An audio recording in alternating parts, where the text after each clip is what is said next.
Et la démonstration de force des agriculteurs, nouvelle opération de filtrage ce matin à Ingré dans le nord d'Orléans. Des opérations pour dénoncer, vous le savez, la décision prise par l'Europe de supprimer des aides dans certaines zones dites défavorisées. Reportage ce matin, Christelle Chapiotin avec Étienne Breil. Sur la 10 dans le Loiret, la circulation se fait toujours sur une seule voie dans les deux sens. Les agriculteurs restent mobilisés. Ceux qui sont rentrés pour s'occuper des animaux, entre autres, reviennent avec le ravitaillement. Florent a quitté son exploitation de Chaussy lundi à midi. Il a passé la nuit sur place. Le groupe est bien organisé. On a amené une friteuse, on a amené la machine à crêpes, on n'est pas au dépourvu au niveau nourriture.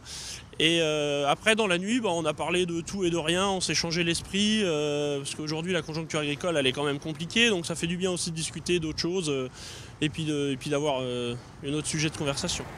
Les températures négatives n'ont pas découragé les manifestants bien décidés à se faire entendre contre le nouveau découpage des zones agricoles défavorisées. À défaut de décrocher un entretien avec le ministre de l'Intérieur en visite officielle dans la région, un entretien téléphonique avec la préfecture a ouvert une brèche. On va dire qu'il y a une avancée dans la rencontre, dans le relationnel, dans le dialogue. On a une rencontre avec la directrice de cabinet de Stéphane Travers du ministère de l'Agriculture.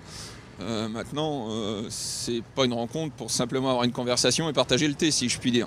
On a été clair là-dessus. Tant que la carte n'est pas figée, n'est pas marquée du sceau du ministère, on ne bougera pas. Une délégation de 2 ou 3 personnes devrait se rendre à Paris ce mercredi en matinée. Les autres resteront donc sur place. Méfiants, les agriculteurs refusent de céder. Ils se sont organisés de manière à tenir le plus longtemps possible. Et hier soir, les agriculteurs avaient déjà réalisé des opérations de grande envergure au sud de Tours. L'autoroute A10 a même été coupée à la circulation à hauteur du péage de Sorigny. Dans le sud de l'Indre-et-Loire, les agriculteurs bénéficient d'une aide spécifique en moyenne de 7 à 8 000 € par an. Et c'est parfois l'équivalent d'un salaire que se verse un exploitant. Retour sur cette soirée avec François-Xavier Mauffray. Aujourd'hui, c'est une démonstration de force après le rendez-vous de ce matin au ministère de l'Agriculture qui malheureusement nous laisse peu d'espoir sur leur classement de futures zones en Indre-et-Loire. La pression monte chez les agriculteurs et hier soir, c'est une intersyndicale résolue et calme qui l'a démontré en bloquant la gare de péage de Sorigny. Malgré la présence de 2 parlementaires et chose plus rare de la préfète d'Indre-et-Loire, la détermination des manifestants était à la hauteur de leur détresse et de leurs espoirs. Aujourd'hui, on est en manifestation pour défendre la carte des zones défavorisées.